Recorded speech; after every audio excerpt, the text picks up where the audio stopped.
Hey guys, welcome to my first ever SFX makeup tutorial. I'm super excited. So I thought I would come back with this really easy kind of gore werewolf attack look, really good for Halloween, really easy as well. So you're going to want to start with this Kryolan Supracolor palette. You just want a grease palette and you just want to start by marking out where you're going to put your wounds. So I'm going from an actual, like a picture.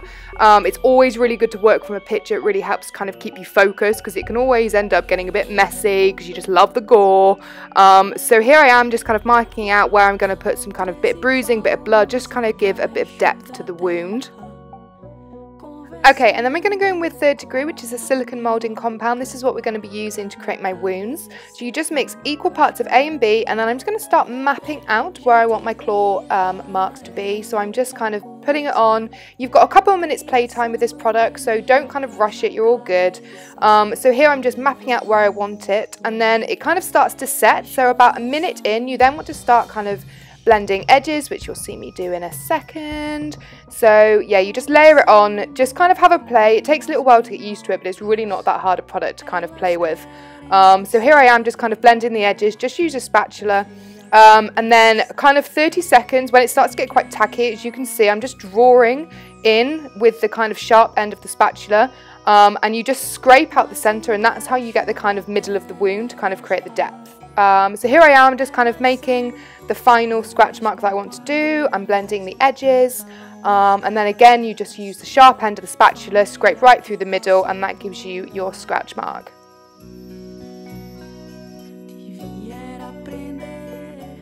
Okay, and then here I am just finishing off blending the edges. It's pretty much dry now and it's kind of a lot harder to move around, but this is the time to kind of make your final adjustments to the wound that you're making. And then you just want to wait 10 minutes for it to fully set, and then we can carry on. Okay, so I'm impatient, so I'm just going to go in with a couple of colours and I'm just going to start getting creative. This is the time when it's down to you. So here I'm just kind of using the blood tone and the bruise tone.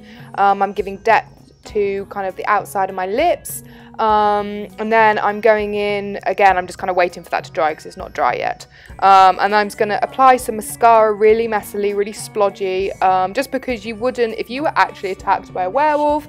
Obviously half your face isn't still going to be perfect. I'm not one of those girls that likes to go kind of like pretty and gore. Like if I'm going to do a wound, I want to make sure that it looks proper. So here I am, I'm just putting mascara all over my face.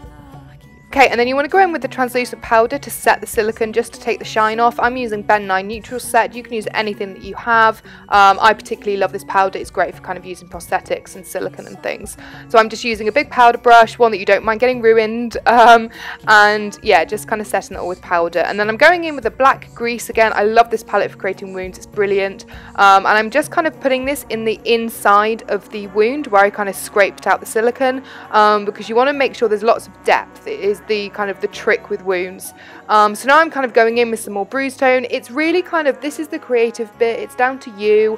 So I'm just kind of making it look more sore. I'm using the orange stipple sponges. They're brilliant for creating texture on the skin, and then I'm just kind of putting it kind of dotted around my face. I'm using some brown here, just because, you know, if I was in a woods, then I probably got mud on me from the werewolf attack. So I'm just kind of like playing around with the character, and I'm going in with a wet wipe to kind of remove some. Wet wipes are literally your best friend when it comes to kind of special effects makeup, because it can often be too much that you put on.